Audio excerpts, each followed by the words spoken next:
And I think we're ready to go. So officially, bonjour et bienvenue tout le monde. On behalf of all of us behind the scenes here at Fourth Space, welcome everyone in person or via Zoom to this afternoon's event, Beyond University, a panel discussion and networking on Black community building organized by the Black Perspectives Office here at Concordia. We are coming to you live from Concordia University's Fourth Space, and it's a space in which we collaborate with our university community to connect people to the various initiatives, research projects, and dialogues happening across the uni. So we're very pleased to have the opportunity to collaborate with the BPO once again, so that together we can learn about and get plugged into Montreal's thriving Black community and the many resources, projects, and opportunities that they provide. I'll just quickly mention that we are running this event as a live streamed meeting. So I'll put the link in the chat in a minute of the YouTube live stream link. We welcome your questions and comments via a raised hand or via the chat if you're on Zoom. And if you're in the space, just raise a hand and we'll get a microphone to you so that folks on Zoom can hear you. That's enough out of me. My pleasure to pass it over to your host and moderator today, Alicia. Over to you. Welcome. Hello, thank you so much for being here with me. I would like to begin before I introduce the panelists and the BPO and all the great things that we're doing. I want to start off with a territorial acknowledgement. So this was curated by the Decolonial Perspectives and Practices Hub. And so we want to acknowledge two separate legacies and two distinct categories of autonomous peoples, the Black and the Indigenous, through our land-specific acknowledgements. In doing so, we grant each category of peoples its own space to be seen, recognized, and self-empowered, self-determined in ways that are not comparative, in ways that are not relative to one another, using their very own words and their legacies to ground us in revolutionary allyship and educational advocacy. We will take 10 seconds of silence after each acknowledgement in a way that expresses and utilizes silence as a modality for activistic acknowledgement and anti-colonial resistance. I will proceed by reading out loud to you the Indigenous Land Acknowledgement brought to us by the Concordia Indigenous Directions Leadership Group. So, we want to begin by acknowledging that Concordia is located on unceded Indigenous land. The Kanekahaka Nation is recognized as the custodians of the lands and waters we gather here today. Tiohtià:ke, Montreal is historically known as a gathering place for many First Nations. Today, it's home to a diverse populations of Indigenous and other peoples who respect the continued connections with the past, present, and future in our ongoing relationships with Indigenous and other peoples within the Montreal community. So now let us observe our 10 seconds of silence.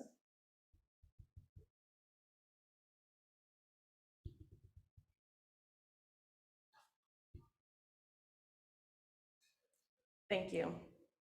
As Black Canadians, land acknowledgements are a moment to honor the implication of being disposed of, displaced, and enslaved peoples on stolen lands.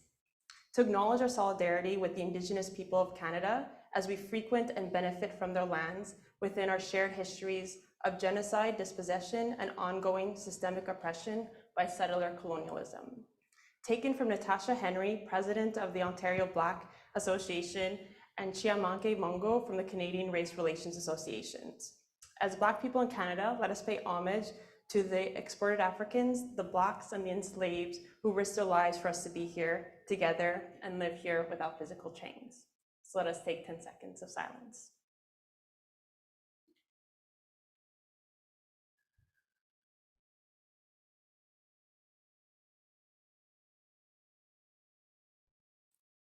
So before I introduce my guests, we have wonderful princess from Desta Online, as well as our three panelists here in person today. So before we do so, let me speak a bit about the Black Perspectives Office and why we brought you guys here today. So the Black Perspectives Office offers resources, supports, connects, and advocates for the Black communities, perspectives, initiatives, and scholarships at Concordia University.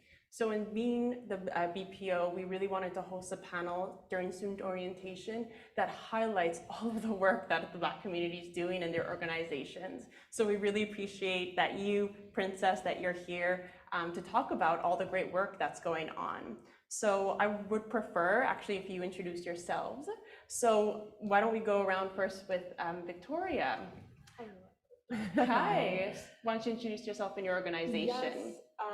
So I'm Victoria. I work for the BCRC Black Community Resource Center, and I'm the communication coordinator. You know, that's me. I'm graduated from Concordia in communications. Great. And BCRC, sorry, what is the acronym? Do you mind just? Black Community Resource Center. Great, Yeah. great.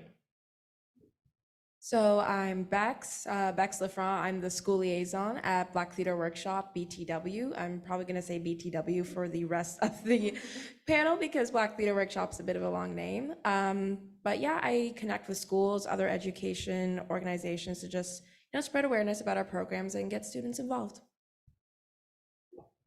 Hi, I'm Miriam Toure. I'm a volunteer at the West Island Black Community Association. The acronym is WIPCA. And I run their program, Black Girls Gather a Book Club. So that's a new program that we started in September 2020. Or else I'm also a graduate from the University of Montreal, and I'm now in bar school. And last but not least, Princess. Hello, everyone. My name is Princess Simons, and I am the Outreach and Communications Manager at DESTA. I'm really sorry that I'm not able to be there with you today in person. I have a little cold and I just want to keep everyone safe.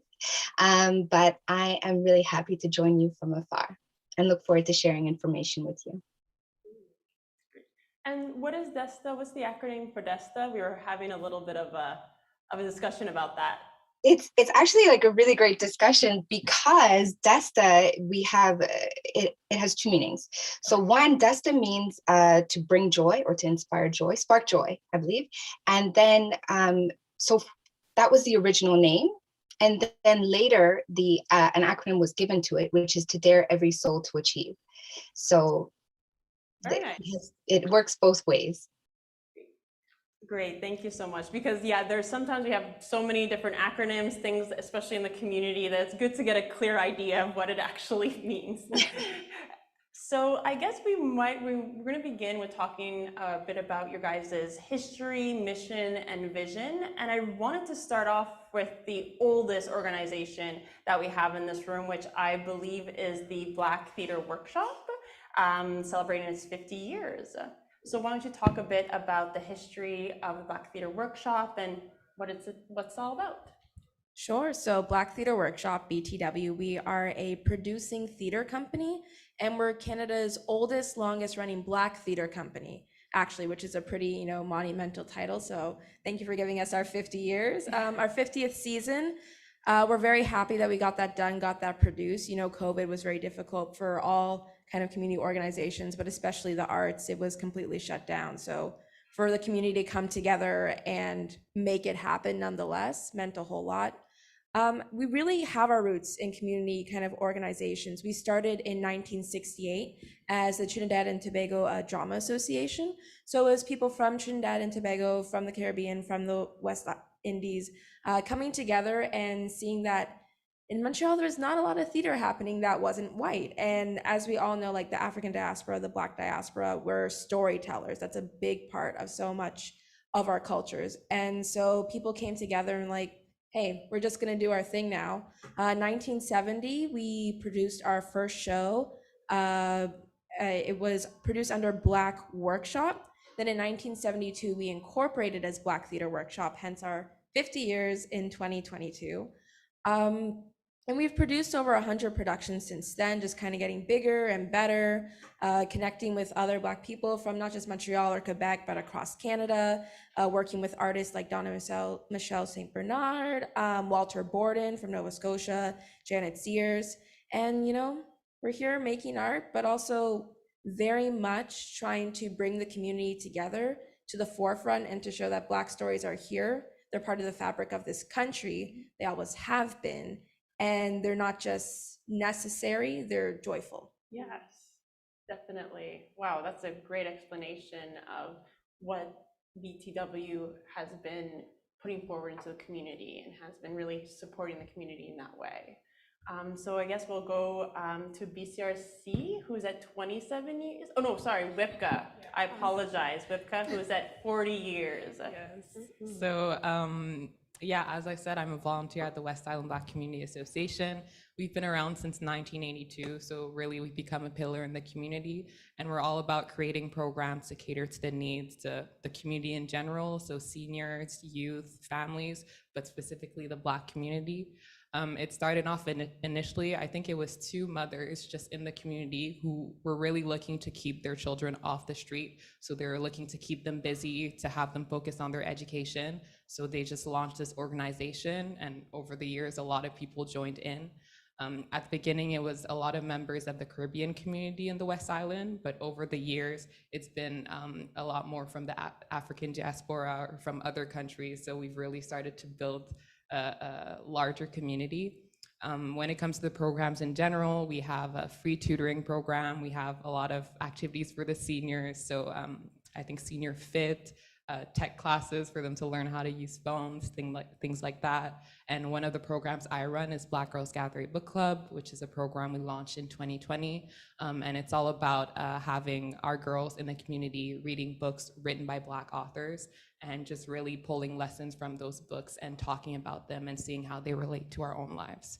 So it's that program launched in 2020, but it's been really great so far, just connecting with the girls and also mentoring them. And yeah, it's been great.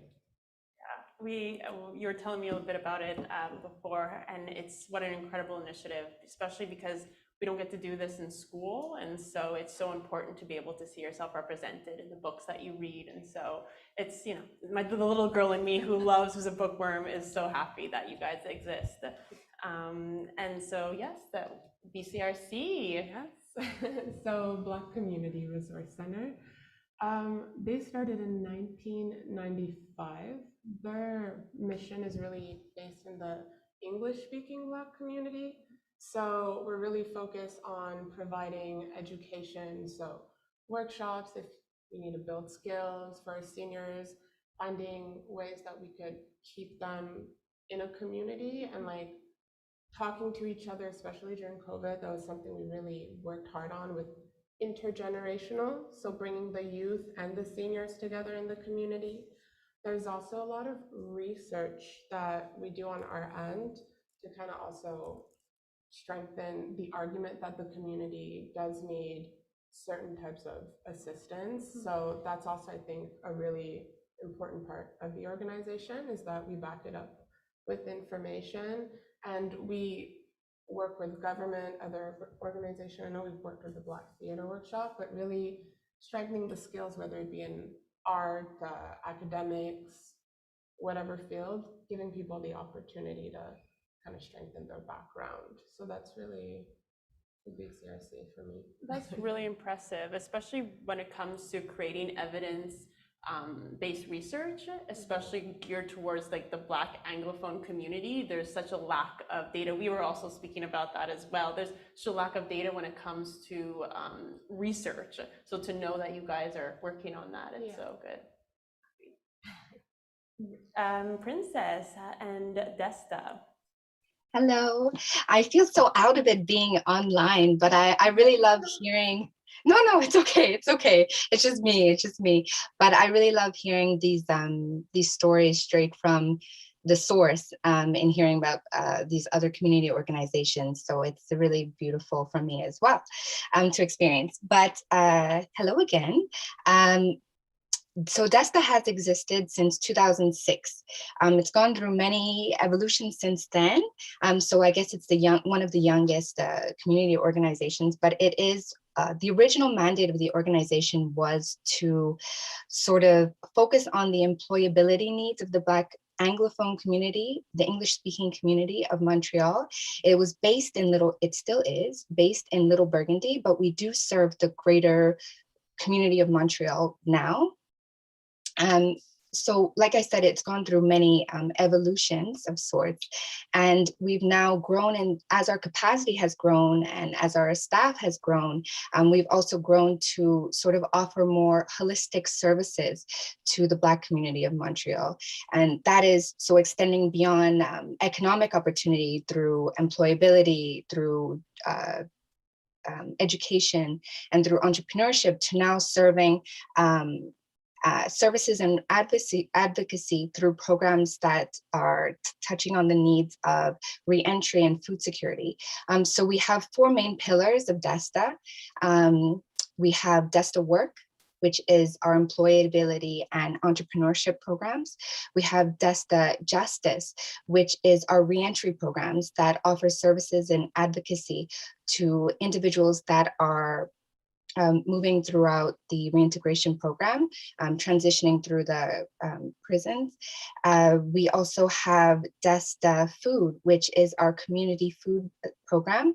And there's a lot to say about that, but especially when we talk about needs from volunteers. And then we have finally the DESTA Wellness, which is our 4th pillar and which is our youngest, so to speak. And it's what Black Joy Sundays has grown out of, and to offer sort of support and attention to growing awareness about Black mental health.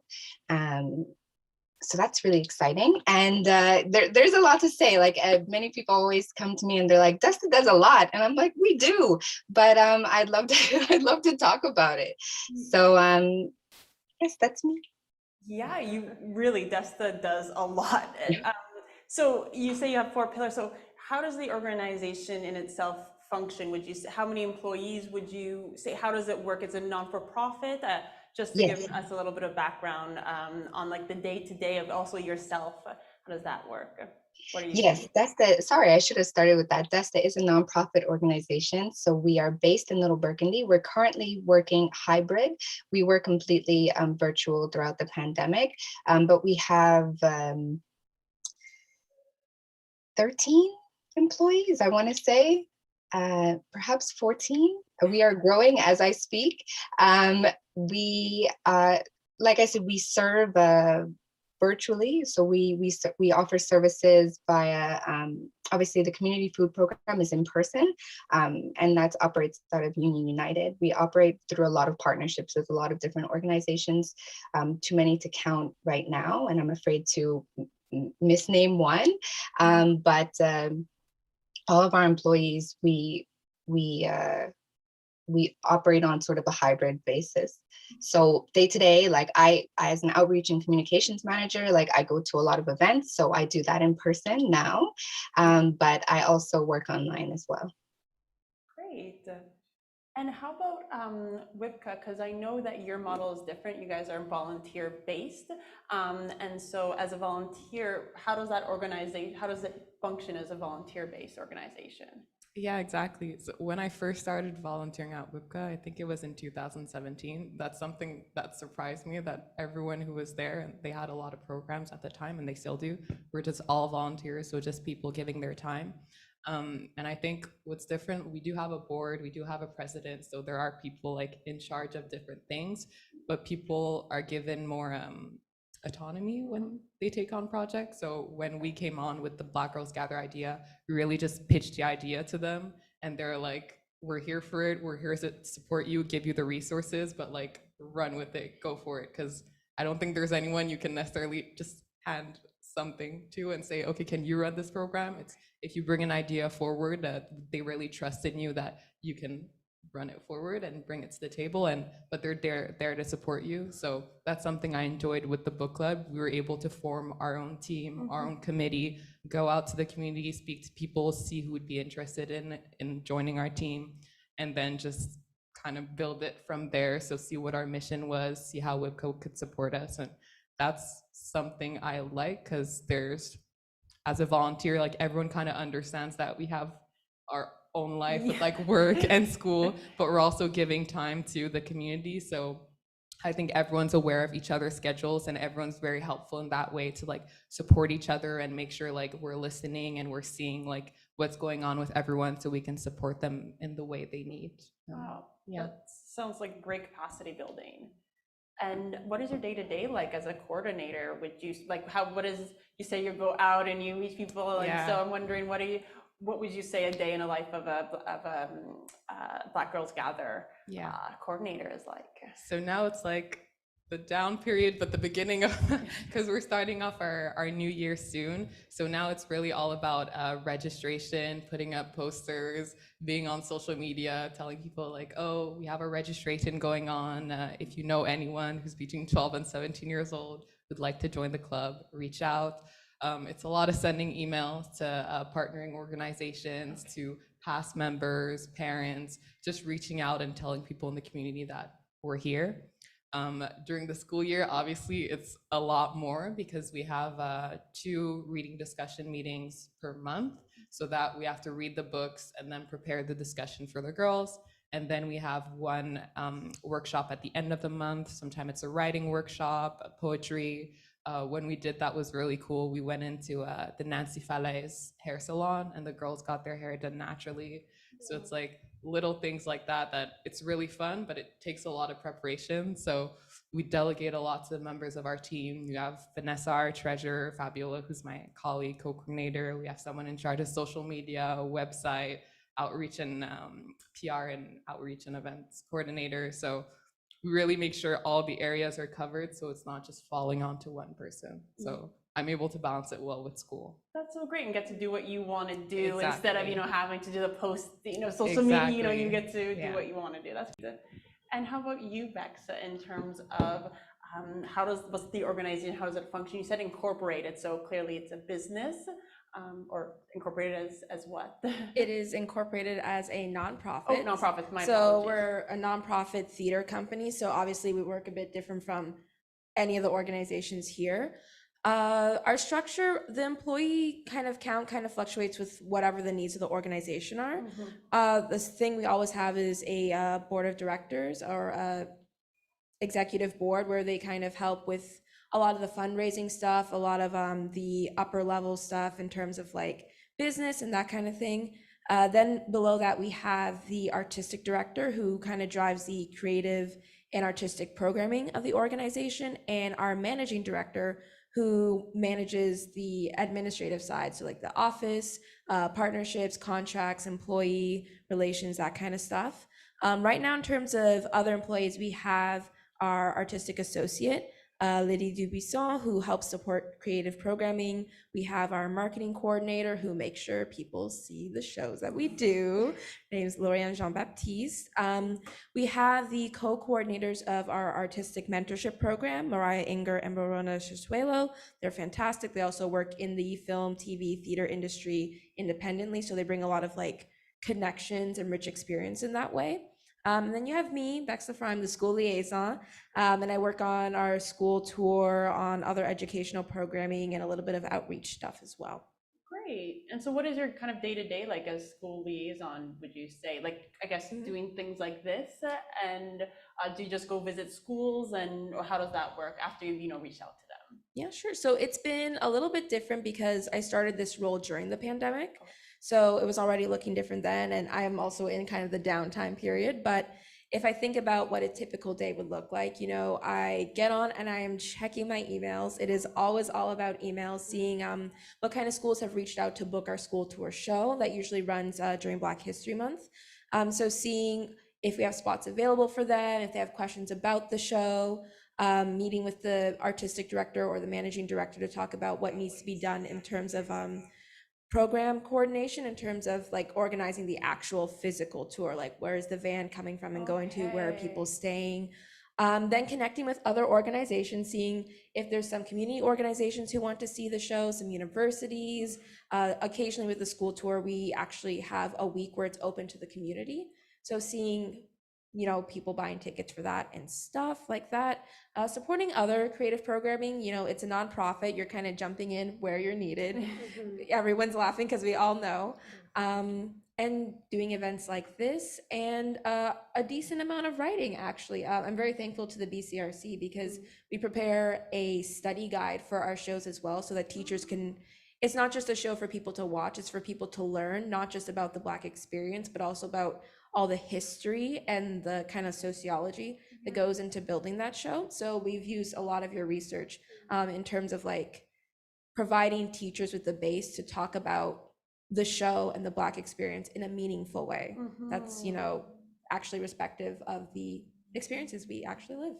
Wow, that's sounds like a lot of work, but it's such important work. It's so important. And so, yeah, of course, with BCRC as communications coordinator, how does your day to day and how does the organization work? How many employees are you guys?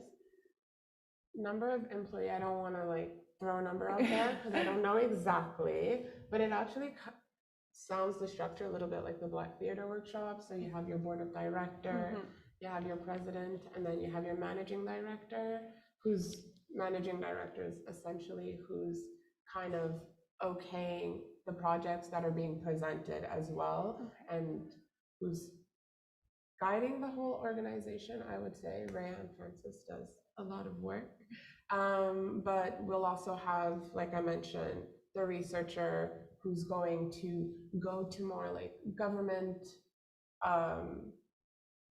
rencontres, sorry, I'm using French words, but des rencontres gouvernementales, see what's going on with the politics, so that also as we're targeting our workshops, we know, okay, right now, these resources are a little bit less for the Black speaking community. Here's how maybe we could push it in that way. Then you have the project coordinators who are more going to like organize the project. What I've seen in my role is that they kind of do everything, and everyone is so used to like working on their own project. It's really a learning curve to actually, okay, I'm going to prepare the project and let me actually hand this to the communication person.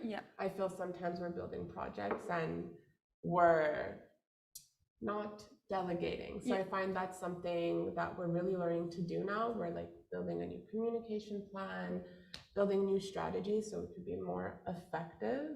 But for my day-to-day, it's really meeting with other team members, making sure that their project is going to the right person. Are we targeting the right organizations?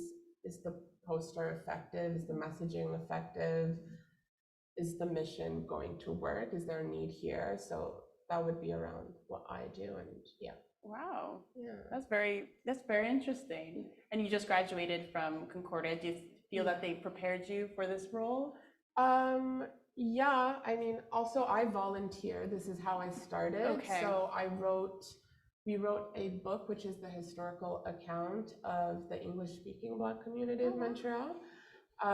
So through that, I was really involved. So I did want to see what else I could do, and it led me to the role I have now. So I don't know if I answered your question. Yeah, that essentially how you came into it has led you to be super well fitted for the job or position. That's great. And how about you? How did you get involved in the Black Theater Workshop? So I am a part-time employee. So I applied for my job and then I got my job, and that's how it was. But I think I've kind of helped push this role a little bit out from where it was, because previously it's been held by a lot of people who there were artists as well as working on this school tour project, whereas I'm kind of like, this is my main thing and what I'm doing. So I've tried to push a lot more in terms of like branching out with partnerships and branching out with what kind of resources we're pulling from. But I think in general, getting involved with Black Theater Workshop is a matter of just being present. Like our office, we just renovated and it's kind of like open to the public again. So stopping by, seeing who's there, chatting, volunteer opportunities, just meeting people, showing up to the shows. Because I know a lot of employees in the past have gotten started by just being present, interacting, and then eventually an opportunity comes up and they know you and they've seen the work you do, or you put yourself forward in terms of that. And so that's a good way to get involved. That's very good. And so that's how you got involved as well, was just kind of put yourself forward and was like, oh, hey, I want to join the Black Theater Workshop in any capacity. And so you were able to then find a job through that. I actually applied very specifically for my role too. Okay. So they also have like, if you're looking for a job in the future, they will post job postings. I would keep an eye on our /jobs page because there's some really great opportunities.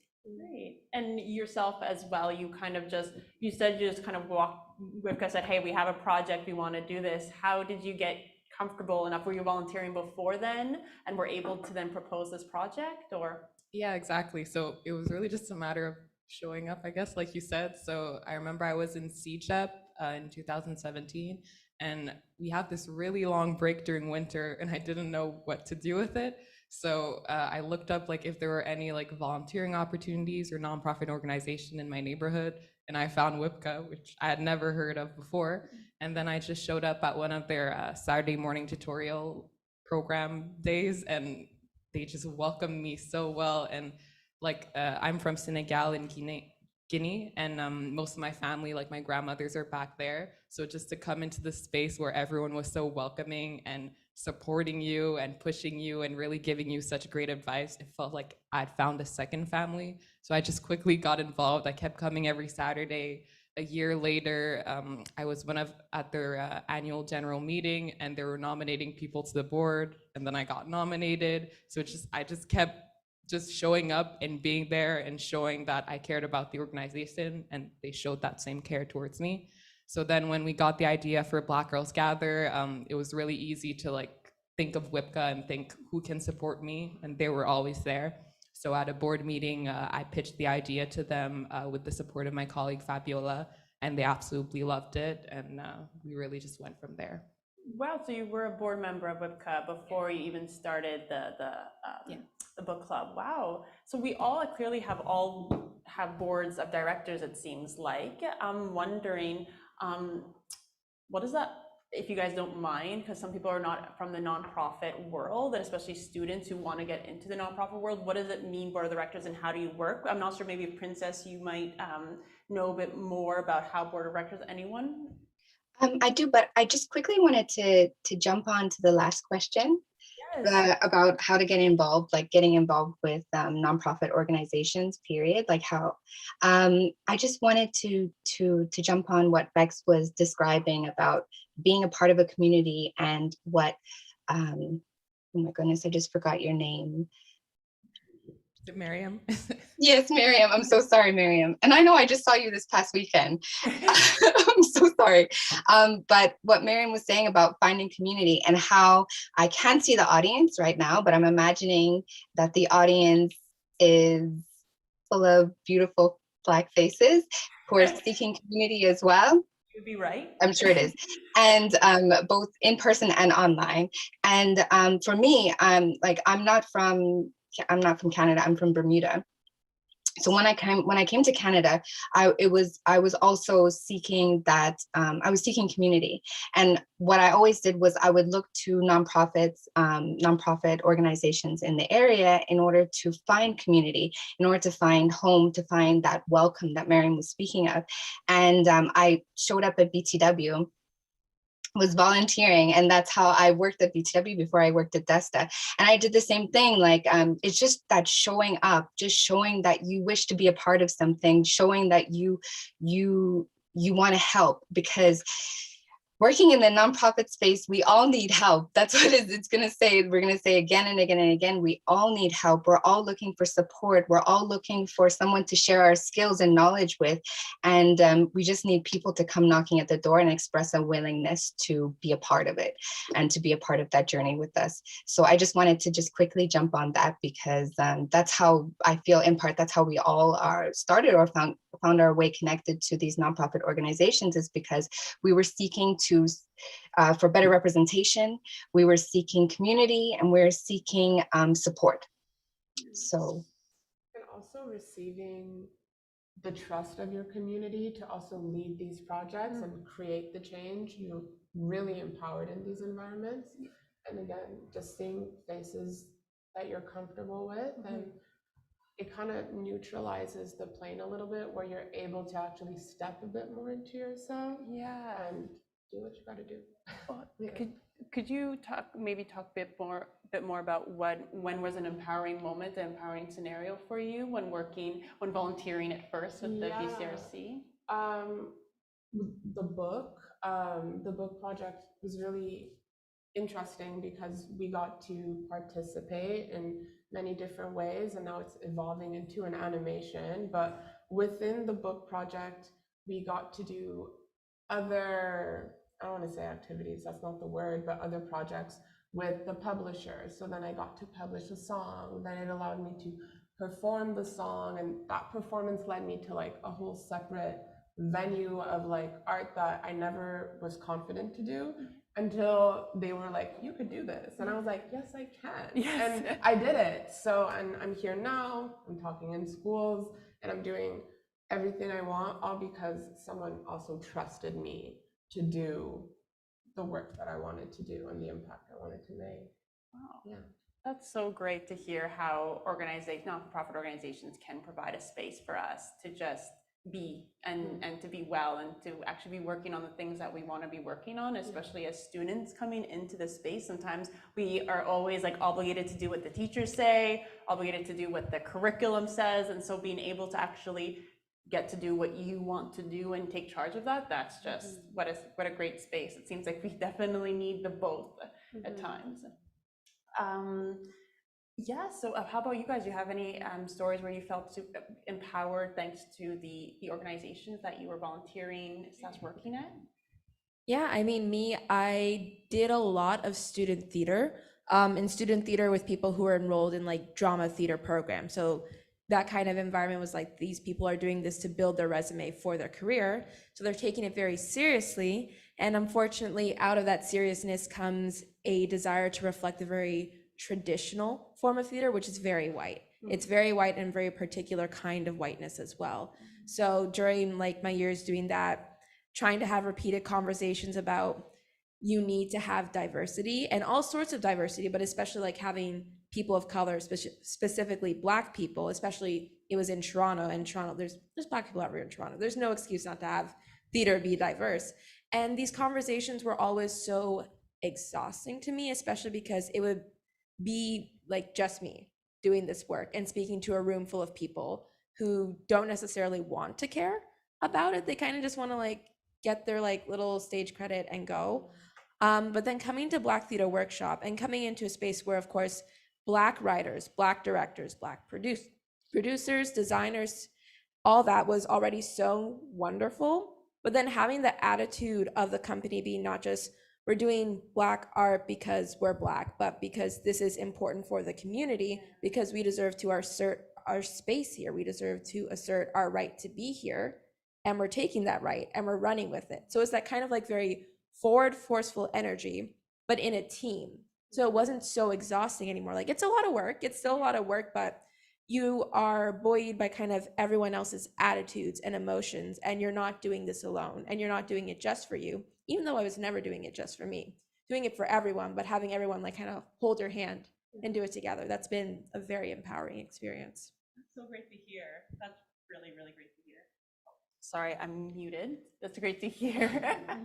And how about you, Mariama? Please tell us about your personal experience, especially with working on the board, being part of the board and everything. Yeah. So, you know, board director sounds so almost fancy and adult-like, and we don't normally picture students being part of boards. So it's really great to hear from your experience and your perspective. Yeah, I remember when I got nominated, I was like super excited and I was running on adrenaline, and I was like, we're gonna do these changes and these changes, and I was really focused on education at the time. And then when our first board meeting came, I sat around the table with everyone and I was like, I don't know if I should be here. I'm like, I don't know if I'm qualified. And they just reassured me so much and showed me that like we were a team and I did have qualities that they could use and that would help the organization. And that's really how the way I felt throughout the year. So when we were working on projects and organizing events, it was not all falling onto one person, let's say the president. It was really everyone brings their skills to the table and we make it happen and we make it work for the sake of the organization.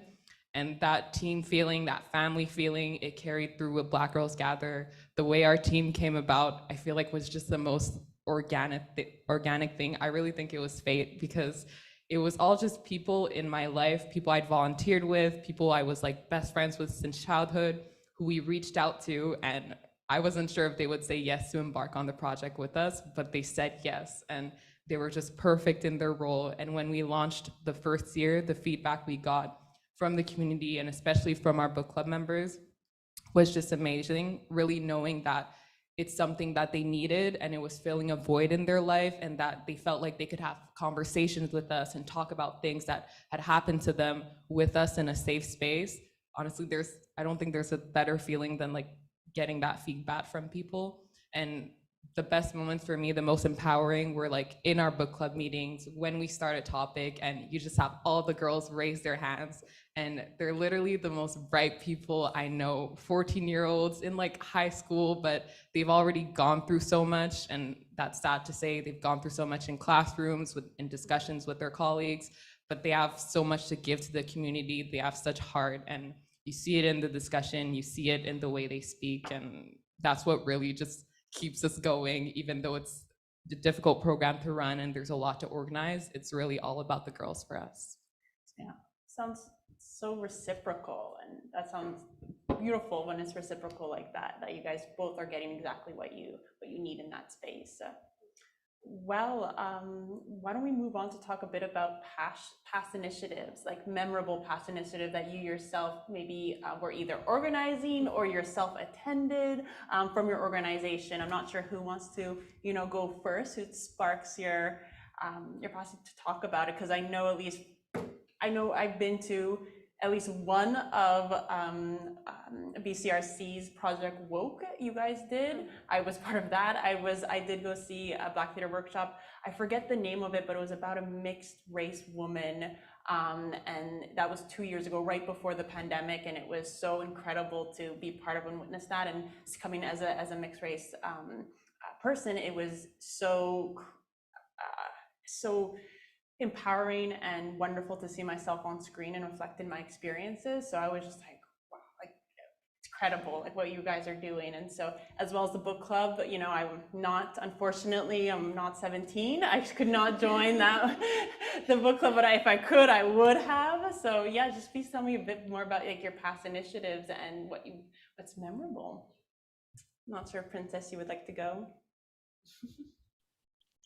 Sure, but you didn't name anything that you saw from Desta.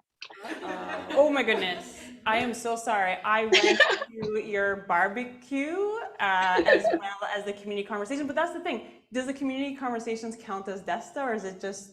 It counts as for all of us. So what Alicia is referring to are the community consultations that we've been holding for a year, and it's sort of a coalition between a number of Black-led community organizations in Montreal who have come together in order to sort of share space and express our needs and our wants and our fears and our joys with one another. That started about more than a year ago. And we are still continuing to come together. So that's one thing which is really. Oh, and I did actually get plants from you guys. You guys delivered seeds and plants.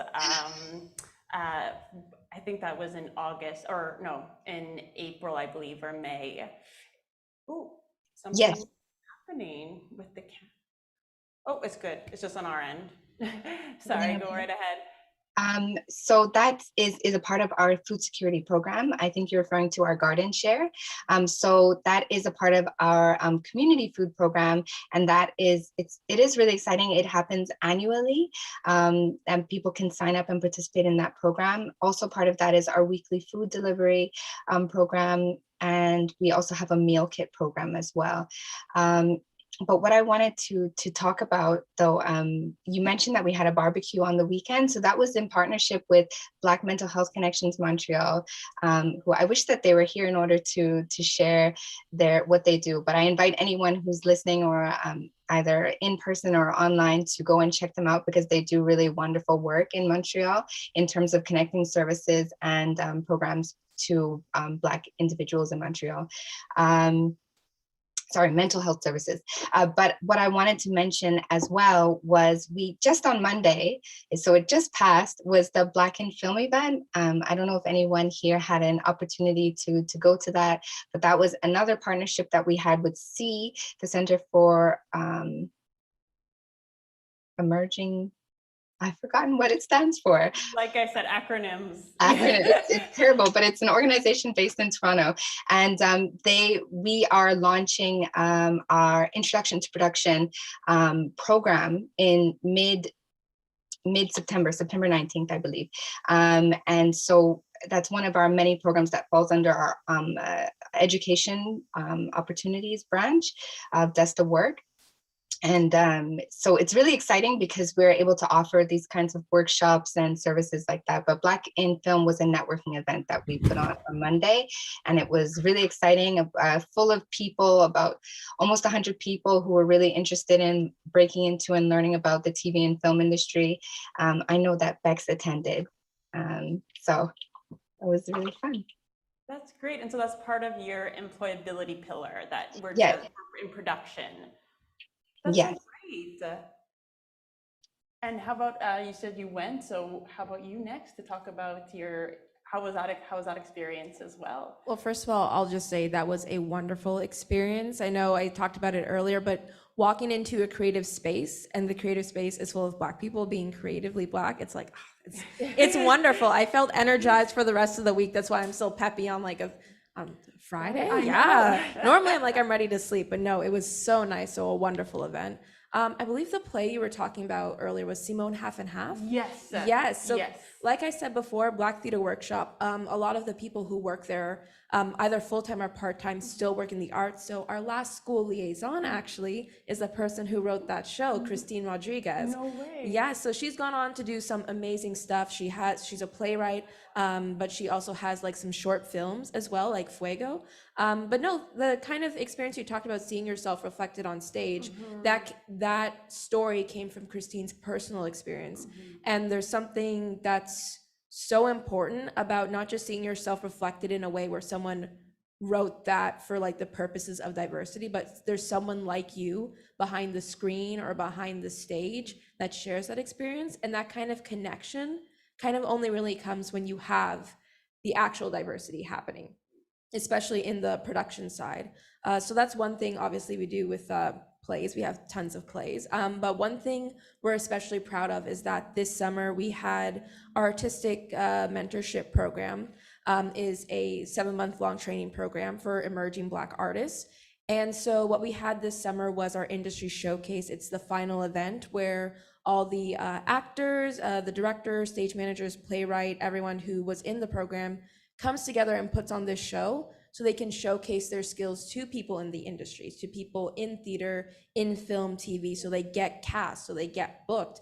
It's a very like practical, career opportunity, but more than that, it's an amazing show. And we're very lucky that this year we partnered with the National Arts Center because we co-produced their season. So after like 7 months of incredibly hard work, these wonderful young Black artists got to go and be at the National Arts Center. Wow. And to kind of like launch the next stage of their careers from there. So that's available to watch on our Facebook page. And a really amazing show. It's different monologues that people chose or wrote, and some snippets from some of our playwrights' work. And it's just an amazing thing to see like people come together and feel comfortable enough and supported enough in the next stage of their career to put on some beautiful work like that. Yeah, and to be given such a big stage to do that, that's so wonderful. I'm definitely going to be looking at that YouTube video for sure.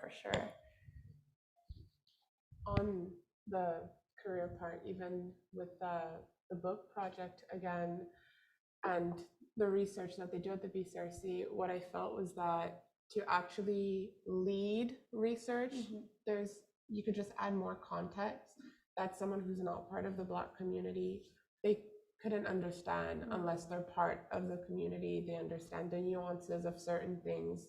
So even as we were doing the research and going through the archives, you meet on the way other Black community members, and sometimes not, but people that are just opening the door to like other opportunities or other careers that you may not have considered. Yeah.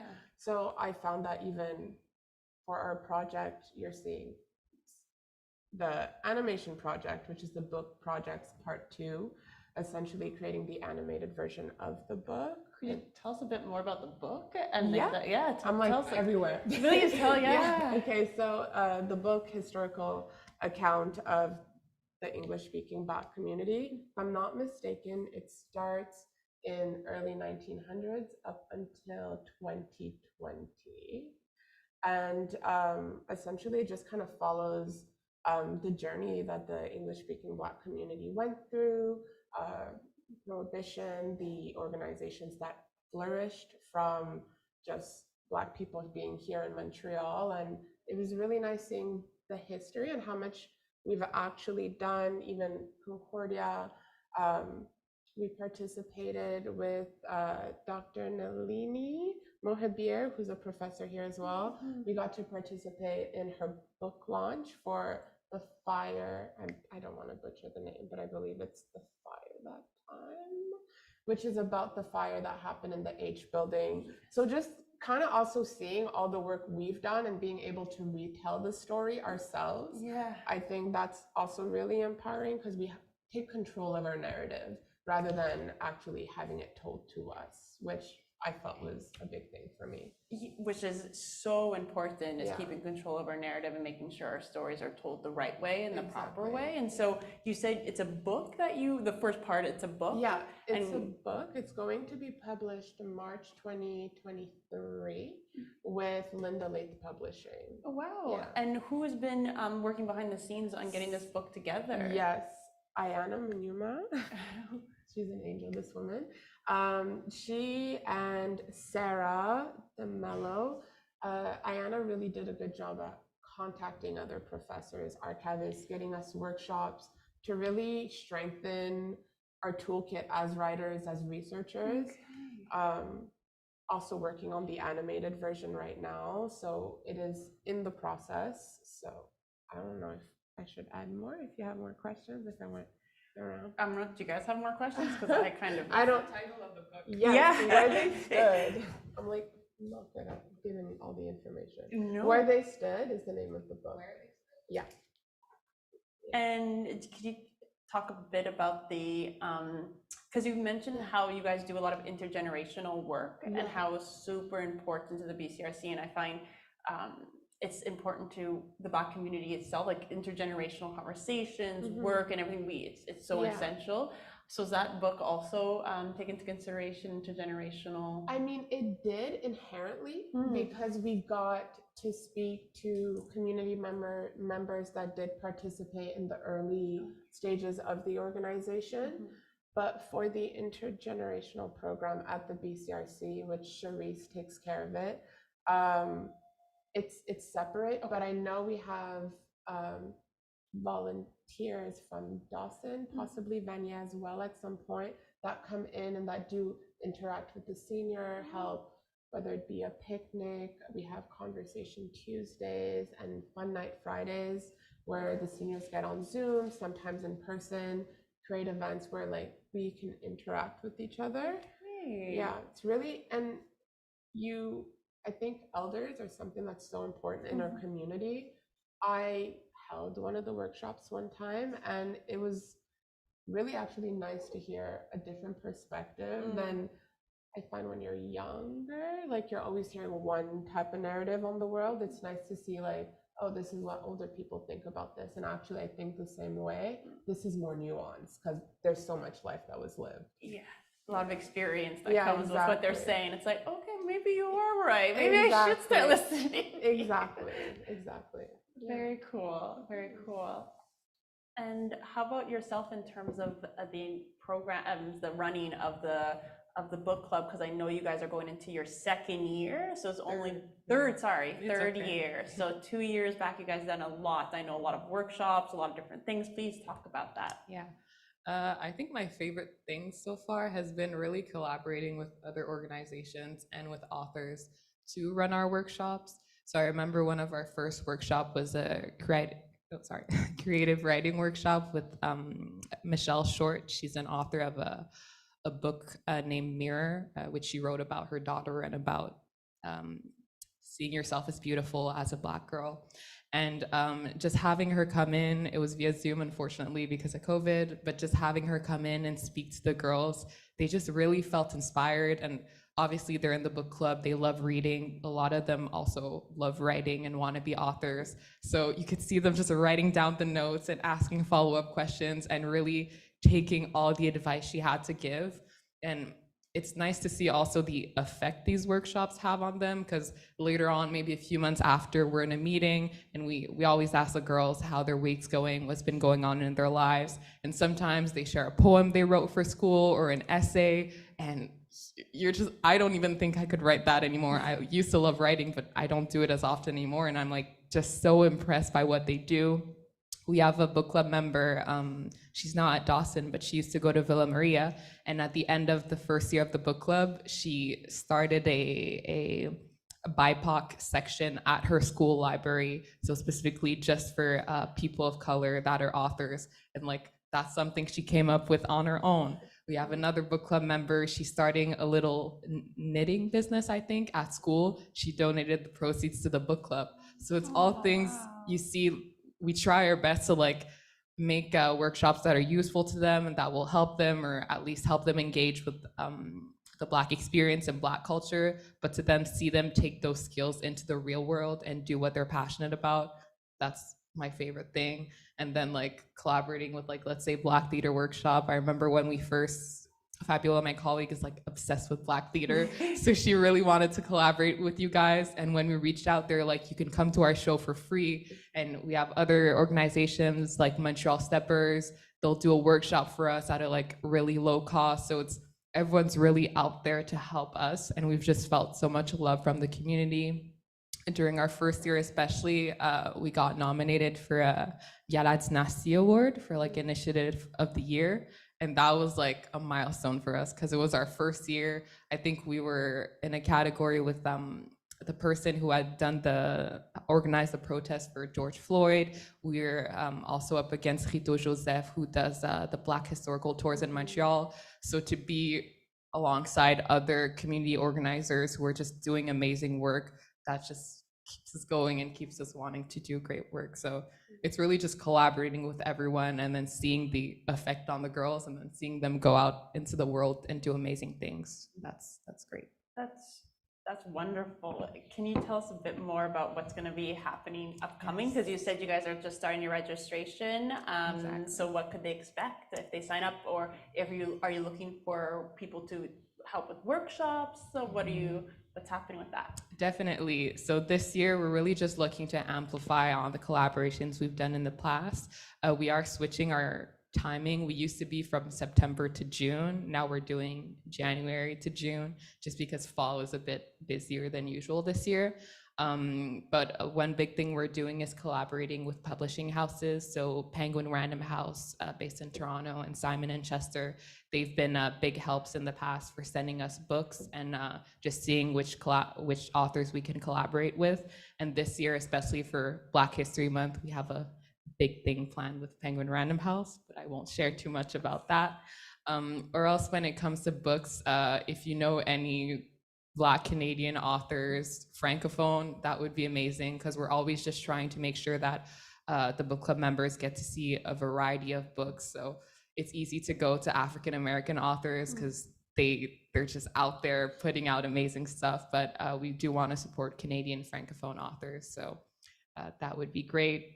When it comes to workshops, we're really looking to have some in person. So having an author come in, we have a space at a library in Pierrefonds, so have an author come in and really lead a workshop, speak directly to the girls, and really just keep having our meetings and reading great books. So yeah. That's great to hear. I am very excited to promote it. That sounds so exciting. And how about you, Princess, in terms of what's upcoming? You did mention a bit about the production program that's happening, but I also hear there's a podcast happening. There's a lot of stuff going on with Desta. So please share what's going to be happening in the future. Yes. So you mentioned the Introduction to Production program that's going to start. We also have our Black Entrepreneurship program, which is going to start as well. It's our second cohort. We had our first cohort earlier this year in March. And that is a program which is developed in collaboration with John Molson as part of Concordia. You can tell me the full name, John Molson. School of Business. School of Business. Yeah. I have a cold, as I mentioned at the beginning of this thing. My brain is, I'm trying to follow everyone as best I can, but you all are speaking so beautifully. I just wanted to say. So yes, we have a Black Entrepreneurship Program, which is developed in collaboration with John Molson School of Business, and that is launching in mid-September as well. So right now, if you go onto our Instagram social media and you click on our link tree, you can register if you have a startup that you need support for. If you're in the early stages of your business and you want to learn, like it's a 5-week training program that can help you learn about the ins and outs of business, basically. And it can really provide you support, give you lots of knowledge. One of the person who leads it is a professor at Concordia. We have a lot of relationship with Concordia and throughout all of our programming. But yeah, I just wanted to mention that one first. We're going to be posting about that in the very near future, our Black Entrepreneurship Program. And next we have Black Joy Sundays, which I briefly mentioned at the beginning, but it's a monthly program. I really encourage everyone, once you see our posting about it, each one every month, sign up right away because it gets filled within like 24 hours. It is free. It is it changes every month about the people that we partner with, but it is a program that was developed, again, in collaboration with Black Mental Health Connections Montreal. There's an activity, there's a workshop that follows. In the past, we have done yoga.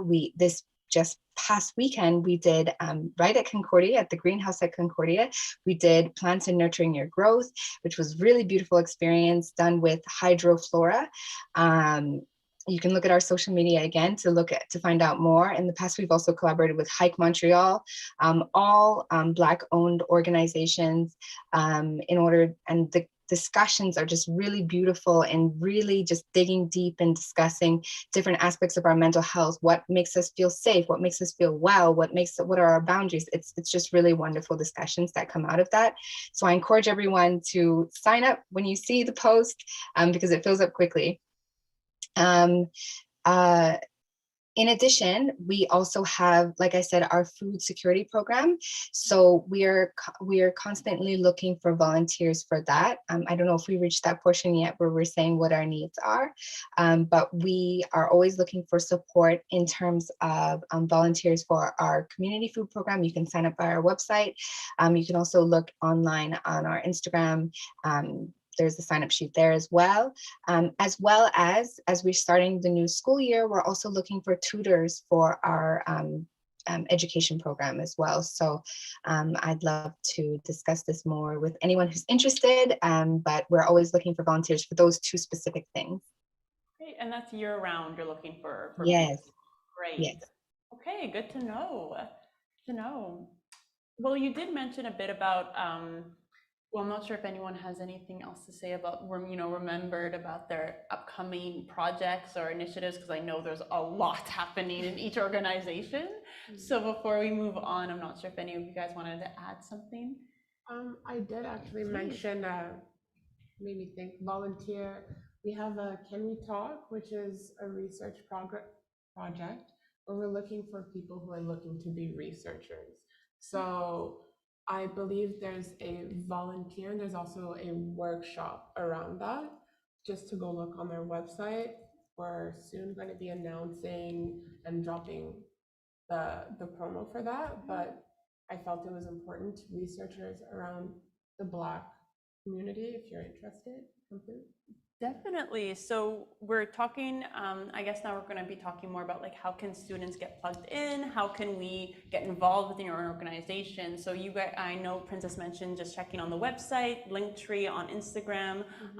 Do you guys have any other ways of accessing your organization? Is it better to reach out by email? Is it better to call? How does it the best thing to do? Or your own personal experience, since I find we've all had that. I guess for us, it is a go to the website kind of thing. We have a form where you fill out with your information, as well as any skills, language skills as well, because we've been trying to bring a lot more people from the Black Francophone community into our space and kind of make them feel welcome as well. So if you have any sort of skills regarding that. Most of our volunteer opportunities we send out throughout the year to the people on that list. It includes helping out in the office, so coming to our office, helping with filing or doing outreach stuff, fundraising stuff. We also have opportunities like when we're putting on our shows, we really do rely on volunteers for our ushering and box office, which is a nice way. One, you get to see the show, but two, you also get to meet all the other people, and you occasionally get to meet like the actors or maybe some of the staff as well. And it's just a nice way to kind of get yourself into the organization, like I said before, especially if you're interested in any sort of arts, theater, performing arts. That's a good way to do it. Another option, if you are very interested in doing performing arts or theater as a student, I would look towards our artistic mentorship program. Applications are open until September 15th. And while this might be not the right time since you guys are most likely entering like a full-time program right now, if you have friends who are artists, or if you want to look forward to a career in the arts, I would highly recommend you check it out, because it's 7 months of training, networking, workshops with people to understand how to build yourself as a business as an artist, like how to manage your finances, what you need to do to be successful. And so I would say both those ways, both if you want to support people in the arts or if you're interested in the arts, definitely go to our website and just browse, just peruse, get all up in there. Yeah, and so just to confirm, because you did mention how the mentorship program is 7 months long. How is it full time? Can, let's say, if a student is signed up for full-time school in this moment, would they be able to take that on, or what would you say? I would say based on how the program is structured, you would only do this either if you're finished with your program or if you're taking a much lighter course load. There's meetings about once a week for the 7 months, but including in that process is the rehearsal and development process for the industry showcase. Okay. Yeah, so I would say it's something to look forward to probably after your degree, or if you're going to take a lapse in your degree as well to maybe figure stuff out and you really want to pursue the arts. I would say that's when that's for. Okay, great. And so, and the other volunteer, at the office, help out with the shows, that's definitely something you can do on your free time if you're a full-time student as well. Absolutely. It's more of we'll reach out to you, and if you're available, you come, you show up. So it's very free form in that way, but the more you get involved, the more opportunities there are, especially with almost every organization. The more you show up, the more they can entrust you with as well. And that's how you get to be board of directors. Running your own program is just kind of demonstrating that you're reliable and that you care. That's really two good qualities that you should, will have when you're volunteering, for sure. Also, from my personal experience, just being a bit proactive as well. Okay. If you're a graphic artist and you want to practice that, you can reach out and offer your services as a volunteer. It's also good for you as much as it's good for us. But essentially just seeing what skills you have that maybe you could be like, oh, okay, I think I could put this here. I'm looking at this, they're lacking in that. Maybe I could provide support. We're also trying to have a youth committee. Yeah. So something that's going to allow more people to like volunteer and actually have more of a voice as to maybe the direction things are going. But being proactive and like offering your services is definitely something you could do. So for example, you have the animation coming up of the book. What kind of, how can people say, hey, what are you guys looking for, I guess, in terms of animation? So, for example, I know we have people from, I don't want to say the wrong information, but from, I think, the graphic department that are helping with the animation workshop. So teaching the student what is required for them to have a clear animation, or whether it be a storyboarding, how do you actually tell a story with animation? A lot of interns, it would be an internship, but you're getting a practice not only at teaching the skills, but also just helping the community. So there's more of a mission, I think, to your volunteering and interning. I see. Yeah, is that answers your question. No, definitely. Okay. So like fine art students would really be able to Yeah.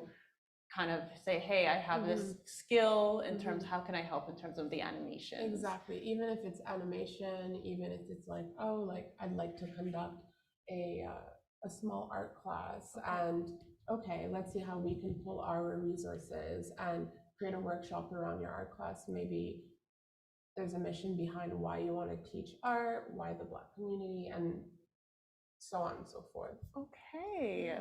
And so you can just reach out by email to Yes. just, you know, On get the plugged website. in. It's on the website. You should have contact us, and then you just send an email, General. and I'll probably receive it. You'll be the one receiving the general I'm the email. one, Perfect. yeah.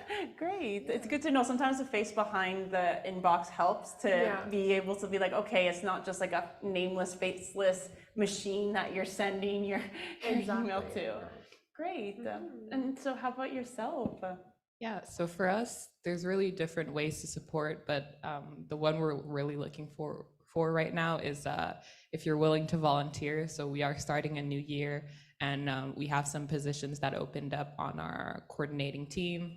So there's really different things, but like some of you said, it's really, if you have a skill, just bring it forward and we'll work with you. When we started off, I had a friend, she was really just out in the media. She knew a lot of people and she was good at networking and connecting. We made her outreach and event coordinator, and she like is running all our PR and she's great at it. So if you have anything to put forward, if you just want to send emails, you can be our assistant coordinator. It allows you to speak to the girls and the parents when they send emails.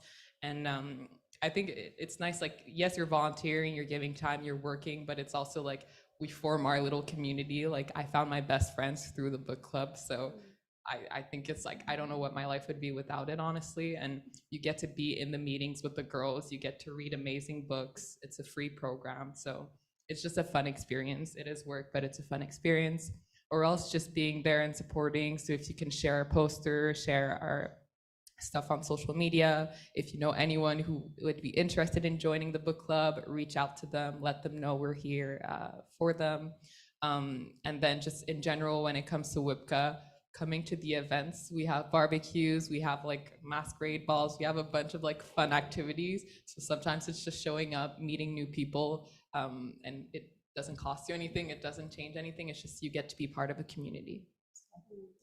Oh, and it's, well, you can reach out to us by email, Instagram, Facebook, we have a website, so we're all over the internet, yeah. That's great, great to hear. And is it Vanessa, who also works for the BPO, who would be answering our Instagram messages, or? It would be all of us right now. So Okay. me, Fabiola, and Vanessa, we will answer you as soon as we can. Great, that's so great.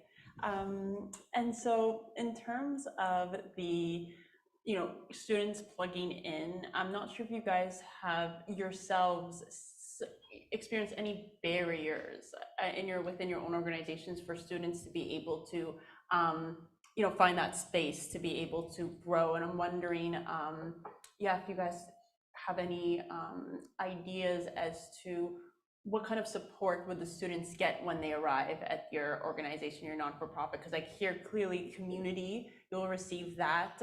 You know, you will get your really good title on your CV if you need that, you know, you can create that. So I'm wondering if there's anything else that we as students could expect from the organizations. Good question. Well, because I feel like you yourself have moved through, have that evolution of being a volunteer, student, and then now as a career. Any challenges is the question? Well, just what kind of resource, what kind of support would students experience when they come in and be? I mean, support, I feel like just because everyone is here for the same purpose, at least mostly, everyone is trying to help the community grow and elevate. So immediately, the moment you express an interest, it's someone's like, oh, I know this person, you could go here, you could go there. Oh, let's actually call this person. You know what? Like, that's immediately what happens. That's so So great. that's where it's like, if you have skills, honestly come, offer it, and then just from that, it's like, oh yeah, this person did the poster. This, when we're gonna need you again. Actually, oh, like again, we open a whole position for, depending. I'm not saying always, but even just coming in through seeing how certain things work and how to work an organization, you might also end up, okay, I want to go work for this and do something different. But there's definitely support, because then you're gonna, so many other doors are opening. Yeah, Yeah, that answers. definitely. No, for sure.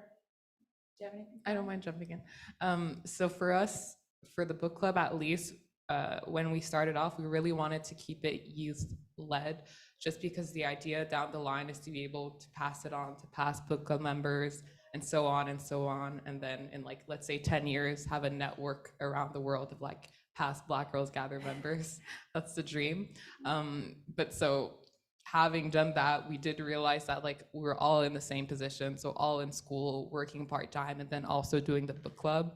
So there is this understanding that we all need to balance each other and be understanding of people's obligations and things they have outside of school. So being able to work with people who are in a similar situation as you is like helpful when it comes to managing your time and managing expectations.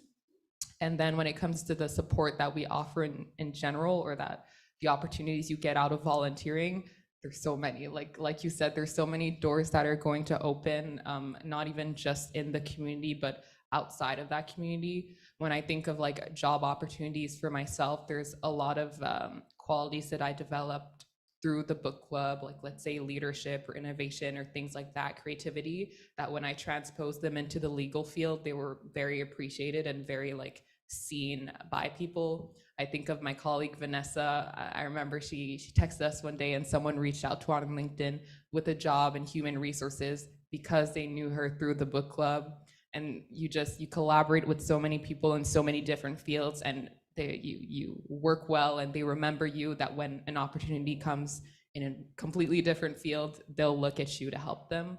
So it's really just your vision on the world and your knowledge of people, and the opportunities will just grow and grow and grow. And honestly, I can only say good things from my volunteering experience. That's great to hear, especially the fact that when sometimes there's quite an isolation fear when it comes to being a student. There's not a lot of opportunities to collaborate, I find, at least not maybe on team projects where you're forced to, and it's different than actually being able to be on a team and collaborate with different across different disciplines, across different fields. That's really, really great. And I'm wondering about you, Princess, in terms of DESTAs and its links with Concordia specifically, and how has Concordia been supporting DESTA, and in which ways can Concordia continue to support DESTA and their programming? Yes. Yeah, absolutely. I believe that it's entirely possible. So the ways that Concordia has supported DESTA in the past has been through internships, through some internships, through the connections with the lecturers who have supported our various workshops and programs, through funding. So that those are the main things that Concordia has collaborated with DESTA on. And so we hope to increase this, because we are still seeking interns. We do still seek support in a lot of different areas. But I just wanted to also touch on what was just said, and about how in terms of the opportunity within serving a nonprofit, a Black serving organization, is that the Black Anglophone specifically community of Montreal is so small and so well connected that it's so easy to move from organization to organization and to make those connections. Even just attending one single event, you can meet people from 10 different organizations at it.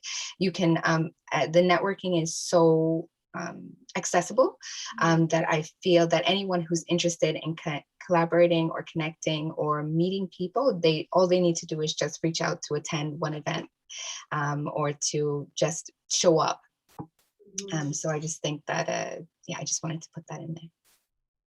Yeah, you hear her. Just show up, you guys. That's Just all show that's up. required. And the fact that we have such friendly faces and friendly people who are there, it's so a feeling of community that you get when you step in the door. And I have to say, but taking that step, it might be a little intimidating, might be a little scary, especially since it's so new, but it's worthwhile. As you can see, it's clearly worthwhile. And so you mentioned that you do internships, and you say that through faculty. I'm not sure if you've heard of these programs called like Beat the Odds. You know, we do have an internship program called Co-op. There are things like Humanities Plus. There's a lot of different initiatives that are happening in Concordia themselves to be able to provide interns for organizations, for companies. And I'm wondering, has DESTA accessed them yet? And if so, how's it been working?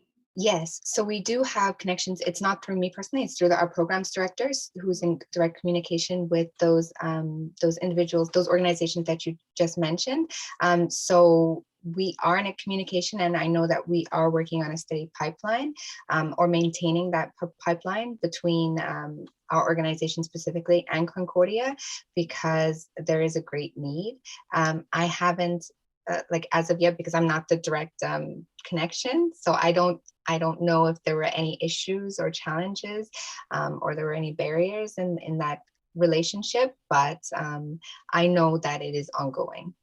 Definitely. And you did mention how last Black Joy Sunday, this Sunday, was at Concordia at the greenhouse. And so is there ways that the campus themselves, the space can be, DESTA can utilize the space? Are you guys looking for locations, places so that students can come and connect more on campus? Yes, we are. Are you offering? Is that what you're saying? Just talking more about the needs so that we can all understand, we can all be on this aware of what each organization needs and how can Concordia support that organization. Yes, we are looking for space specifically for events, or for yeah, I would say specifically for events, we would seek space, like similar to how we did for the greenhouse, but that's through that was through the connection with Hydroflora specifically that we were able to access that space. But yes, event specific for launching, for example, we're launching our podcast on September 28th. We're going to be spreading information about that soon, but that won't be at Concordia. But if Concordia had spaces to launch events like that in the future, then we would love that. But yeah, like for example, like for space, like what we're doing here, is Yeah. that something that's something like Concordia can be, you know, let community organizations know that this is a space that they can use to launch these things as well. Yes, I would love to talk more with for space, because I do have an event in mind that I think we could collaborate on. That's good to know. It's Yeah. also Yeah. like access to like equipment. I'm sure even for the podcast, it's like, oh, if we could actually get good mics and not have to necessarily directly dig into resources that could go into something else, and we could actually just come and take space. So yes, I think we would all appreciate and could use that. Use To spaces know, like yeah, this. just a direct communication of how can nonprofits communicate with the university and actually get more clear access, rather than having to talk to this person who's going to talk to the next person who's going to let us know. Just something a bit more direct where, oh, email here, this is how you book. I don't know. No, but definitely. Like organizing something where it's a bit more clear. Yeah, but like unless you know about these spaces, Exactly, you might you won't be able to ask for them. Exactly. So to be able to have more of communication channel, to be able to be like, hey, these are the things that community organizations could use via campus, and not spreading out so thin in terms of resources. Because I do know that there's a few organizations, I'm not sure exactly which, but in my research, you guys work with the Concordia Oral History Digital Storytelling. I believe that's BCRC. You guys did Living History, like 100 years. Yeah, the videos out there on YouTube. They're on YouTube, but I believe it was also a map. Oh. You guys did a map with Argus. It's really interesting, to be honest. I was like, oh wait, so there was another link to Concordia that I'm like, this could maybe continue, but maybe it was just for that one project, you know? And that's what happens, is like that one project will like give access to like this one thing, rather than being like, oh, is the door completely open? Yeah, you can use it for multiple, exactly. Yeah. And how about yourself? How can Black Theater Workshop, Concordia has a bunch of different resources. What are the needs of Black Theater and Workshop at this moment, and how can Concordia help to support that? Well, I'll say one thing that we're very happy that we're working with Concordia with is archiving. As we talked about, like BTW has a very long history, and like being a theater production company of all sorts of things, from like posters, scripts, all sorts of things, and we just didn't have the space to keep it. But at the same time, it's very important to keep that information and to like document, the history of the Black community in Quebec, in the English speaking, in the arts. So Concordia Archives is actually where we keep our archives, and those are accessible to the public. So that was a really great partnership in terms of that. I think another way would be, a big thing BTW is trying to make sure happens as we come back to doing theater in person is making sure the Black community is able to come out to see our shows. So I think a big kind of like supporting need we have is like, how do you facilitate getting Black students and Black communities to the theaters, to those spaces? Because we're trying to also work with the theaters to make sure there are actually spaces that Black people can be in and feel safe, and have these spaces actually tangibly prove to us that they're thinking about that and acting on that. But then after all that work, very practically, you need people coming in through the door so they can see the stories that we're trying to put on for them and the programs we're trying to develop for them. So I think that comes down to like working with different departments or maybe with different clubs who want to like organize outings specifically to shows or to different events we have. Because I know when I was doing student theater, that was something that our like student organization did a lot, was trying to bring students, like, you don't have to worry about how to get there. We're all going to go in a group. You don't have to be nervous about being the only person there. You don't have to be nervous about being the only Black person there, because it's going to be all of us seeing the show together. So I think that's something we'd like to see in the future for sure. Yeah, let's rent some buses. Yeah. That sounds really great. Yeah, you're so right about highlighting the fact that theaters doesn't seem accessible, even despite it being a Black-led theater. It's still hard to get through that door and in a space that you don't feel welcomed in. So to think about how can we break down those barriers, it's with transportation, with getting people. How do we get them there? Yeah, and so how has it been working for you guys in terms of the strategies of getting Black folks into the theater? Well, I think a big thing was when Princess was at BTW, Princess did a lot of work on outreach and just sharing the fact that I think when BTW started, a big thing was it was the community who went to see the shows, because that's who was putting on the shows. It'd be elders or other artists that you would know, your neighbors, your friends. And I think as BTW has gone on, and luckily we've gotten very successful and very large, but I think that element of it is your friends and neighbors and your community putting on the show, so come and see it, that's gotten a little bit lost, especially the pandemic kind of just pulled everyone away from each other. So working with other organizations like with WIBCA, with BCRC, with DESTA, to be like, hey, here are some opportunities for you to come see the show. We can organize something. We can maybe work out some group discounts or maybe some free to watch for previews and whatnot.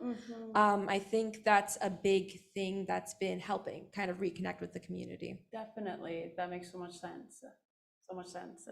And how about yourself for WIBCA and Black Girls Gather? What kind of partnerships are you looking for in terms of university, in terms of Concordia partnerships?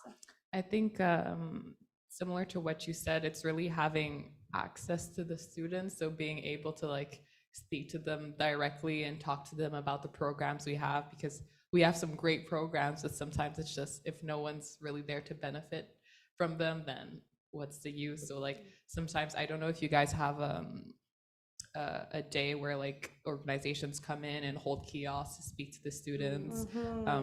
I feel like they had that at John Abbott, but I'm not sure. It could be something else in my mind.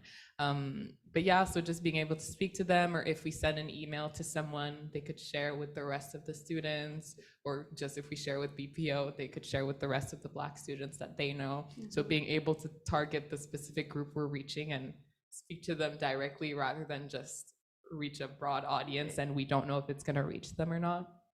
And yeah, when it comes to spaces, I think that's really great, because it's nice in our community, like near Pierrefonds Roxborough, there are community centers that we can reach and have for free, but to have spaces like this, like that are so nice and that have like the equipment we need, that would be even better. So yeah. Definitely, definitely. It's funny how we don't realize what we have until we're about to leave. Like, for example, me, I just graduated and I did not know about this space until last year. So it's been, yeah, there's quite a barrier, and that's what I wanted to discuss. It's like, how can organizations know about this without being in here? You know, how can, if, especially if there's no students, or if you do have students, they might not know because they're just, you know, we're all just trying to, you know, move on through. And so I'm wondering, what would help access, like what would increase access in terms of university students? How can we get ourselves there to your feeder programs, let's say, or to BCRC, in terms of considering that we might not have a lot of time, we might not have a lot of energy, but we still really do want to contribute and still really want to help? I'm just wondering, in which ways can students, university students particularly, show up? Are you saying, you know, attend the theater workshops, or attend the, you know, in which ways can we show up? Rather than, like, if we don't want to, let's say, do the whole mentorship, the 7 months, let's say if we're not 17, so we cannot join the book club, but we do want to maybe potentially organize a workshop for you guys. In what ways, what kind of things are you looking for? For the book club, when it comes to if you want to collaborate on something, it's really just reaching out to us. We get a lot of emails of authors who just launched a book and they want to send us a copy to see what we think and if we could include it in the book list.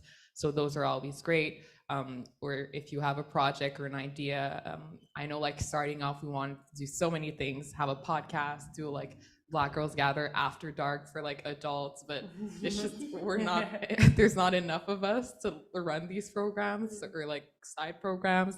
So if it's something you're interested in doing, then obviously we welcome the extra help.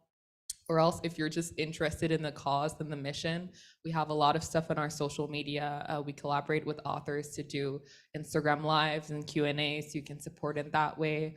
And during Black History Month especially, we try to open up the book club to the public. So we always have one event that's open to the public, and we have like panelists come in. We do giveaways with publishing houses.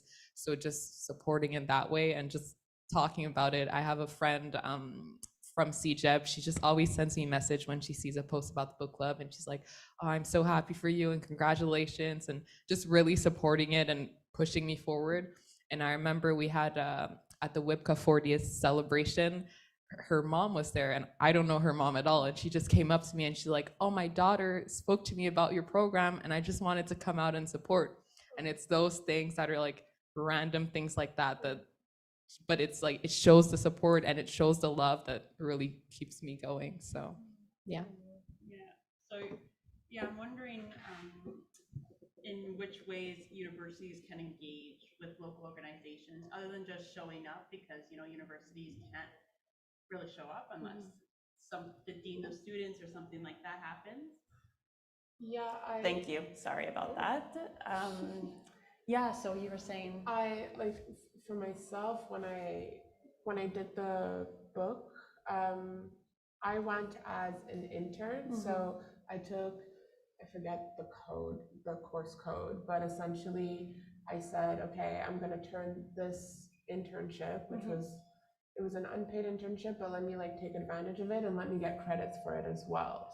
So again, be proactive and like kind of like create your opportunity. And I feel like go to your community to create that opportunity, and we're going to help strengthen that for you.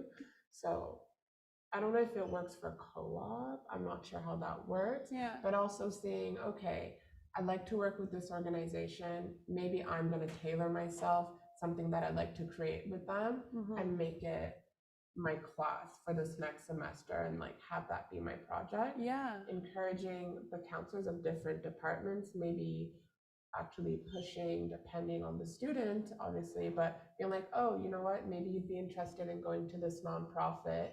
It kind of, we need your help, they need your help in this way, or see what you can do and create your opportunity if you're not sure what you want to do. I had my communication almost done and I was like, I have no idea what I want to do. And I started there, and the ball rolls on itself by itself. And how did you know about the fact that you could take credits for this internship? Because That sounds awesome, but I didn't know that was a possibility. So please tell me a bit more about that. I was in quite a situation at the end of my semester, and I asked my counselor, I was like, I do not want to take another class, and what can I do? She's like, well, you can do an internship and like count it as credits. I believe I don't know if it's strictly for the communication program, but I was allowed to do 2 of those. Oh, wow. Yeah, so that's 2 classes. So if you want to like end your year, maybe like take a break in your semester and like just work and like do it in that way while still getting credits. But asking is literally. Yeah, so you spoke to your advisor Yeah. about that when you were signing up for your classes. You were Yeah. like, I don't want to do another class. No, I feel like I've done everything I like. Yeah. So yeah. So that's very, and I feel like all of us can do that. We all have the opportunity just to speak to our advisors, just to be like, hey, this is not for me, but I did find a place that is for me. So how can I make this work for myself and get some credits? Because, that's what we want as university students, is to finish up university and also to get a job at the end, which is exactly what you ended up getting, is that you got the credits and then it ended up to a job at the same space. So Exactly. that's all what we hope for, at least myself. And so how about yourself? How do you think universities can support your organization more, especially with the Black Theater Workshop, other than getting the buses and bringing the students? What kind of ideas do you have?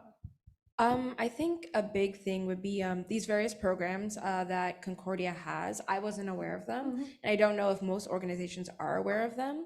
I know other universities have, when they have these co-ops or internships or work placement programs, they have a list of organizations they reach out to. I think the biggest thing would be to have whoever's coordinating those programs reach out to Black community organizations, be like, do you want to be on the list? Here's a little bit extra support in like what you need to do to qualify for these, or not doing the admin work for us, but understanding that a big part of nonprofit work, and especially Black community organizations, is the capacity. Like we're always strapped for time and strapped for people, which is why volunteering is so important and reaching out is so important. So to have that kind of understanding and to reach out to us, I think would be very important. I think also if you're a student and you have an idea and you want to do something with us, reaching out to a specific person is a very good idea. I think school liaison is probably your best bet. But we've had situations before where students doing graduate degrees have kind of done a little bit of a mentorship with our AD or MD. We've had people do internships with our marketing communications people. We've also had some people working on research projects come and look at our in-person archives as well as our Concordia archives. And these were kind of all things that students brought themselves, and they're like, this is what I want to work on. This is what I want to do with you. And BTW, we're like very open to like supporting you in what we want to do, what you want to do. Like we're hurting for capacity, but we're not hurting for enthusiasm. So if you come with an idea and like the ability to like kind of self-direct, you just need like a partnership, or you need access to what we have or access to someone's knowledge, we're very open to working with that and to like seeing like what you can create, because we're about creating. Yeah, that's so exciting, especially because Concordia has one of the biggest fine arts departments, like school in, I think, Quebec. I don't want to get it wrong, but I think we're one of the biggest, so it only makes sense for them to reach out to you at the least, to be like, hey, we have these initiatives, we have these programs, how can we connect you with these students, especially Black students? Yes, Princess, please just interrupt, unmic yourself and just say that. No, I don't want to just yell into the void. I just wanted to say, like, I think what we're all asking is sort of just to be in the room, to have those to be a part of the conversation. I think someone mentioned about being able to set up kiosks and speak directly to students. Someone mentioned being able to be added to those lists. We all just want to be in the room with you when these decisions are being made, because there are a lot more Black community organizations than us that we're the organizations that we're representing, and so many of them we're not even considered. And so it's just being being mentioned, being named, and being a part of the, you sent out a list a little earlier this year. Is that one that you'll be sending to students? It was one that you put together? Yes, we'll be sending it to students, yes. Yeah. And so it's that, like, documents like that didn't exist before, right? So it's about being named and being mentioned and being a part of the conversation, because otherwise we don't get the opportunity to, well, to, like, these wonderful people are in the room at the fourth space right now. That's not something that we had access to before. And so the more that we are talked about, the more that we're part of the conversation, the more opportunities that we can get for, not for just our organizations, but the organizations that follow. So, and the other thing I would add is that students who are interested, email outreach of any organization, info or outreach, and they're sure to connect with someone. Okay, I'm taking it from you. You really, she has great tips when it comes to accessing organizations. So if she said info or outreach, it's you're right, definitely. And before we end, before we end the panel, I wanted to open up to see if there's any questions that we have from the audience. And then we'll finish wrapping it up. I'm not sure. We can hand you guys a mic if anyone wants to ask any questions.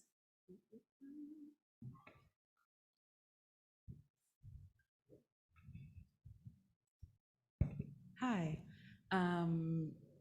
Yeah, I just want to introduce myself. I'm the executive director for the Co-op bookstore just down the street. And it's a interesting, hi.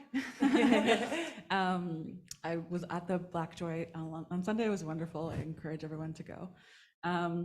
Yeah, but in terms of that question of like, how can Concordia combine with community folks? I think a steering committee would be like the simplest process, because like, for example, this panel of wonderful folks who know a lot and could connect with other people. I think if you kind of lean on that institutional knowledge of people who have been Concordia students or have worked with Concordia and know what is accessible, and then they can kind of be that guiding force for Concordia as like a system to do more outreach.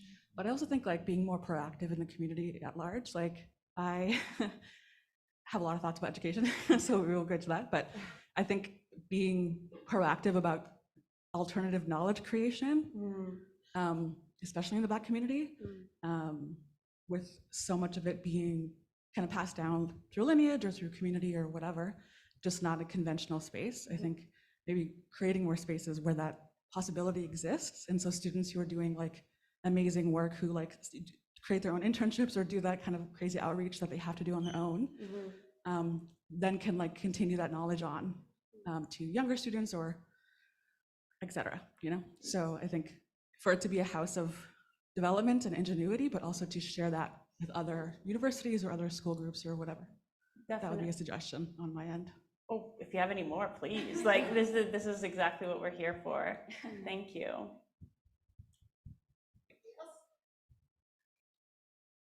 Look at this, more sneakers and everything.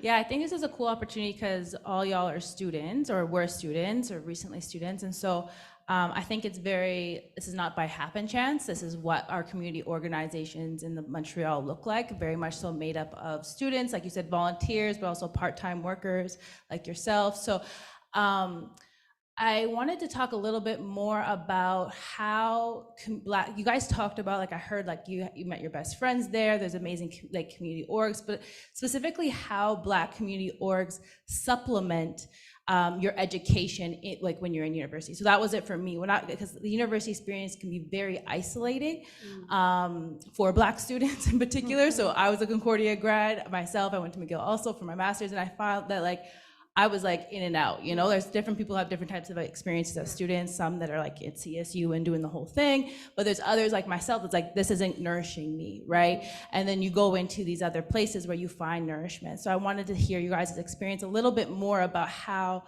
Black community orgs supplement your education. Yeah. I mean, I think for me, doing courses and stuff, I was also very involved in like student activities. But I think you hit it on the head. It was nourishment for student activities. It felt like I was pursuing this for a resume or for like some greater project that it served students in the moment, but not necessarily long term. And then for coursework, I always found that very like disconnecting in a way. Like I had a hard time feeling like this was doing something that meant something. Whereas being at Black Theater Workshop and being able to work on stuff where like this is bringing a project to life that has longevity beyond this moment, beyond this year, and is going to impact people for like the rest of their lives. That kind of nourishment really comes from getting involved with your community and seeing that you're supporting someone and that it means something to them. Like that's something that I think is a necessary experience to seek out when you're in university, because like you said, it keeps you going.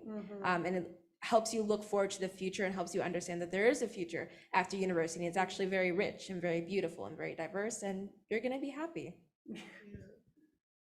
What I felt was nourishing for me, my whole thing is like, okay, how am I going to take my cultural study?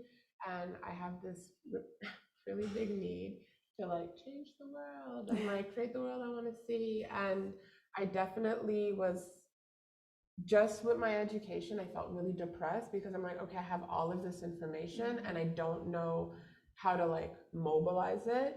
And then come the BCRC and they're like, oh, like you're gonna learn even more, and like you're gonna write a book, and like your cultural studies is gonna add context to like how you're actually impacting the people around you and the world. And even from doing like workshops from like the book that we worked on, I'm now seeing, oh, I'm also impacting younger people and encouraging them. And it just, I think, I guess what I got at the end is just a lot of fulfilling work because it had a purpose more than capitalist values. It was really like, okay, we're creating the world we want to see, more than just like, oh, I'm gonna make my money, buy my house, get married, and like, halas, that's it. It was a lot more.